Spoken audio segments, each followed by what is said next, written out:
Hello दोस्तों, आप सभी का हमारे YouTube चैनल पर स्वागत है। आज हम भारतीय भूगोल का एक महत्वपूर्ण टॉपिक भारत की अवस्थिति एवं विस्तार के बारे में पढ़ेंगे। ठीक है दोस्तों, तो ये हमारे सामने जो मैप है ये हमारे भारत देश का मैप है और आज हम इसकी अवस्थिति एवं विस्तार के बारे में पढ़ेंगे। तो सबसे पहले हम देखते हैं कि भारतीय भूमि का निर्माण किस प्रकार हुआ। तो प्राचीन में एक विशाल भूखंड था जिसका नाम था पेंजिया। ठीक है, तो पेंजिया में विखंडन हुआ और इस प्रकार उसके सबसे पहले दो टुकड़े हुए, एक तो उत्तरी टुकड़ा और दक्षिणी। उत्तर का भाग अंगारा लैंड कहलाया तथा दक्षिण का भाग गोंडवाना लैंड कहलाया और उन दोनों के बीच में एक विशाल सागर का निर्माण हुआ जिसे तैतीस सागर कहा गया। तो भारत का जो निर्माण है वो उस पेंजिया के दक्षिणी भाग गोंडवाना लैंड से हुआ। तो इस प्रकार भारतीय भूमि का निर्माण हुआ। ठीक है, अब हम देखते हैं कि भारत ग्लोब में कहाँ स्थित है। ठीक है, तो ये हमने ग्लोब बनाया, मान लिया ये ग्लोब है। ठीक है, यहाँ पर एक रेखा खींची जाती है इस प्रकार जिसे हम 0 डिग्री अक्षांश कहेंगे। यहाँ पर जो इस प्रकार जो क्षैतिज रेखा खींची जाती है उसे अक्षांश तथा ऊर्ध्वाधर रेखाओं को हम देशांतर कहेंगे। तो ये 0 डिग्री है, इसे हम 0 डिग्री अक्षांश या भूमध्य रेखा कहेंगे या इक्वेटर। ठीक है, तो इस अक्षांश रेखा के उत्तर वाला जो भाग हुआ वह उत्तरी गोलार्ध तथा दक्षिण वाला भाग दक्षिणी गोलार्ध कहलाएगा। ठीक है, तो भारत की अगर स्थिति देखिए इसमें, तो भारत उत्तरी गोलार्ध में स्थित है। ठीक है, मानो लगभग भारत यहाँ पर स्थित है, तो ये उत्तरी गोलार्ध में जो भारत का कोई भी भाग या कोई भी भारत की भूमि इस भूमध्य रेखा को टच नहीं करती। ठीक है, तो भारत जो उत्तरी गोलार्ध में स्थित है तथा इस प्रकार एक और रेखा खींची जाती है जिसे हम 0 डिग्री देशांतर कहेंगे या फिर इसे हम ग्रीनविच रेखा कहेंगे। ठीक है, तो इसे हम ग्रीनविच रेखा कहेंगे। ये लंदन के ग्रीनविच शहर से गुजरती है इसलिए इसका नाम ग्रीनविच रेखा है। तो अगर हम देशांतर के अनुसार भारत की अवस्थिति देखें तो भारत यहाँ से पूर्व की ओर स्थित है, यानी कि पूर्वी देशांतर में स्थित है। ठीक है, अगर हम ऑल ओवर भारत देखें कि भारत किस गोलार्ध में स्थित है, तो भारत है जो देखो देशांतर के अनुसार उत्तरी गोलार्ध में तथा अक्षांशों के अनुसार उत्तरी गोलार्ध में तथा देशांतरों के अनुसार पूर्वी गोलार्ध में स्थित है। इस प्रकार भारत की अवस्थिति हुई उत्तर पूर्वी गोलार्ध। ठीक है, तो यहाँ पर ये भारत स्थित है। ठीक है, अब हम भारत का अक्षांश व देशांतरी विस्तार देखते हैं। तो दक्षिण में भारत की भूमि है, जो अंतिम बिंदु है उसका अगर हम देशांतर देखें तो यहाँ पर भारत का देशांतर है 8 डिग्री 4 मिनट। यहाँ पर हमने देखा था कि भारत उत्तरी अक्षांश में स्थित है। यहाँ पर अक्षांश की बात हो रही है, तो भारत उत्तरी अक्षांश में स्थित है, यानी कि 8 डिग्री 4 मिनट उत्तरी अक्षांश। ठीक है, 8 डिग्री 4 मिनट उत्तरी अक्षांश। और सबसे उत्तर में अगर देखें तो यहां पर है 37 डिग्री 6 मिनट। तो पूरा का पूरा भारत उत्तर में स्थित है, तो यहां पर भी उत्तरी अक्षांश। ठीक है, अब हम देशांतरी विस्तार देखें तो सबसे पश्चिम में अगर देखें तो यहां पर जो देशांतर स्थित है वह है 68 डिग्री 7 मिनट। और यहाँ पर देशांतरों के अनुसार भारत पूर्वी देशांतर में स्थित है, यानी कि यहाँ पर भी पूर्वी देशांतर। ठीक है, और पूर्व में देखें तो यहाँ पर है 68 डिग्री 7 मिनट और यहाँ पर 97 डिग्री 25 मिनट और ये भी पूर्वी देशांतर। ठीक है, इस प्रकार अगर आप अक्षांश व देशांतरों के बारे में विस्तार से पढ़ना चाहते हैं, सभी टाइमों के बारे में देखना चाहते हैं, तो हमने एक और वीडियो बनाया है, उसमें हमने अक्षांश व देशांतर को विस्तार से पढ़ाया है। जिसने हमने बताया है कि कितने डिग्री अक्षांश पर कितना समय बढ़ेगा, किस ओर जाने पर समय या दिन बढ़ेगा, किस ओर जाने पर दिन घटेगा, और सभी अक्षांश व देशांतरों की संख्या तथा उनकी जो बीच की दूरी है हमने सभी विस्तार से पढ़ा है। तो अगर आप वो वीडियो देखना चाहते हैं तो डिस्क्रिप्शन में लिंक है, वहां जाकर आप वो वीडियो जरूर देखें। ठीक है, तो ये तो बात हो गई भारत के सभी अक्षांश व देशांतरों की। अब हम देखते हैं कि भारत के जो अंतिम बिंदु है वह कौन से हैं। तो दक्षिण में अगर भारत के मुख्य भूमि का अंतिम बिंदु देखें तो यहाँ पर है कन्याकुमारी।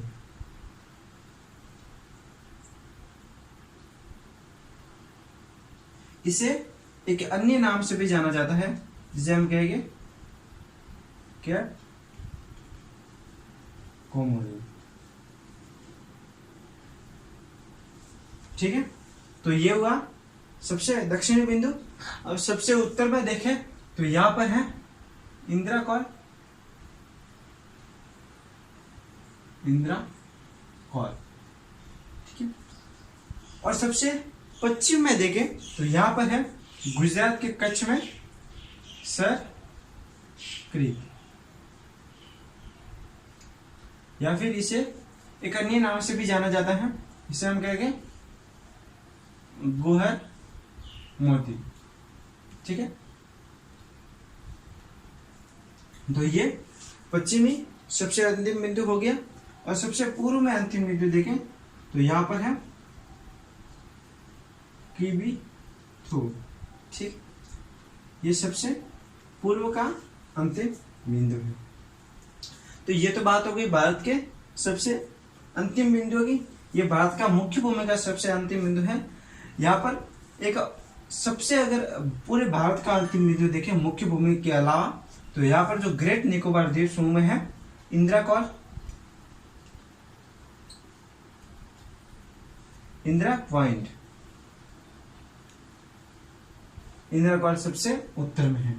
ठीक है, तो ये है इंदिरा पॉइंट, ये ग्रेट निकोबार द्वीप है उस पर स्थित है।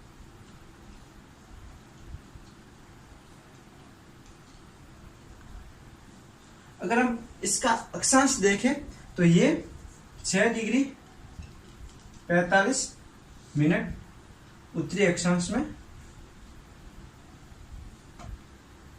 स्थित है। ठीक है, अगर हम देखिए जो भारत है वह भूमध्य रेखा से उत्तर में स्थित है, यानी कि भारत का कोई भी भाग भूमध्य रेखा को टच नहीं होता। तो ये भारत का सबसे दक्षिणी अंतिम भाग है। तो इस भाग से जो भूमध्य रेखा की लंबाई है, अगर इंदिरा पॉइंट से भूमध्य रेखा की लंबाई देखें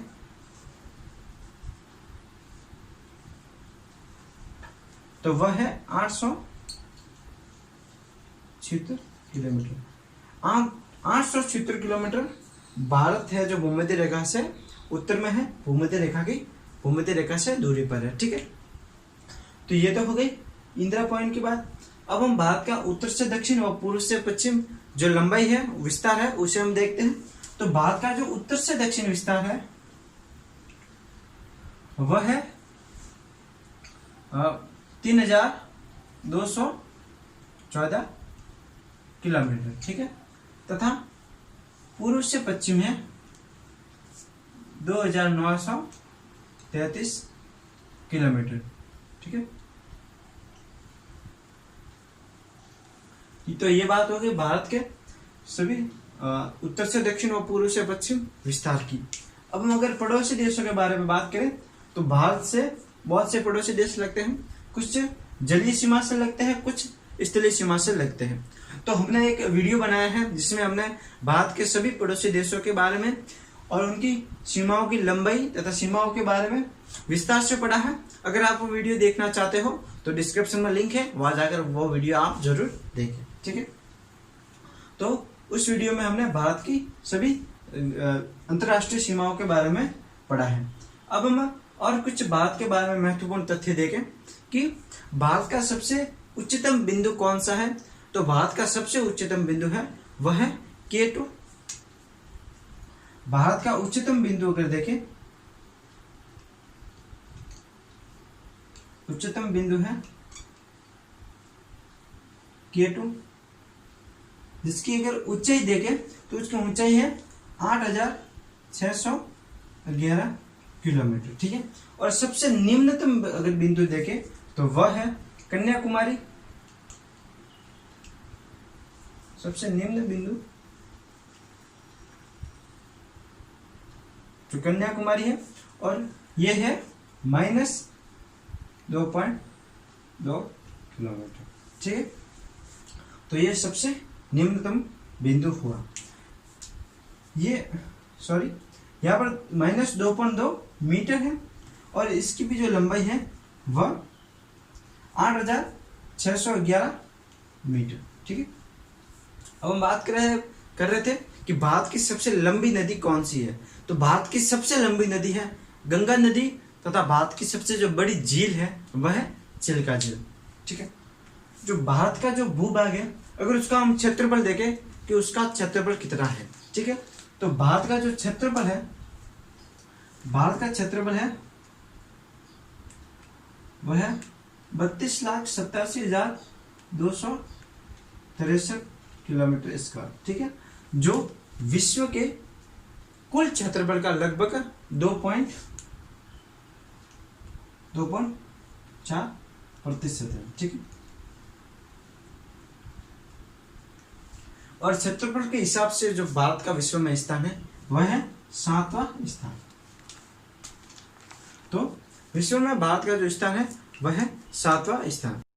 अगर भारत की जो सीमाओं की बात करें कि जो भारत की कुल स्थलीय सीमा कितनी है तथा कुल जलीय सीमा कितनी है, तो भारत की कुल स्थलीय सीमा देखें स्थलीय सीमा तो वह है 15,200 किलोमीटर, तथा जलीय सीमा देखें तो वह है 7,517 किलोमीटर, ठीक है। यह हो गई भारत की जलीय सीमा। अब हम भारत की आकृति देखें कि भारत किस प्रकार का दिखता है। तो भारत की आकृति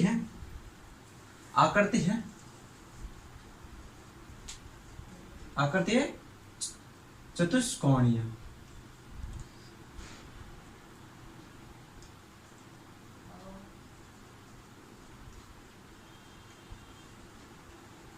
भारत की आकृति है ये चतुष्कोणीय। अगर हम देखें कि भारत जो किस महाद्वीप में स्थित है, तो भारत एशिया महाद्वीप में स्थित है। और एशिया महाद्वीप में अगर भारत की स्थिति देखें तो भारत एशिया महाद्वीप के दक्षिणी भाग में, जो प्रायद्वीपीय दक्षिणी भाग है, उस भाग में स्थित है। तो भारत की जो अवस्थिति है एशिया महाद्वीप में वह है दक्षिणी भाग में, ठीक है। तो इस प्रकार हमने भारत की अवस्थिति एवं विस्तार के बारे में विस्तार से पढ़ा। तो आप इस वीडियो को अगर पसंद करते हो तो इस वीडियो को लाइक करना। अगर आप हमारे चैनल पर नए हो तो हमारे चैनल को सब्सक्राइब कर लेना दोस्तों। धन्यवाद।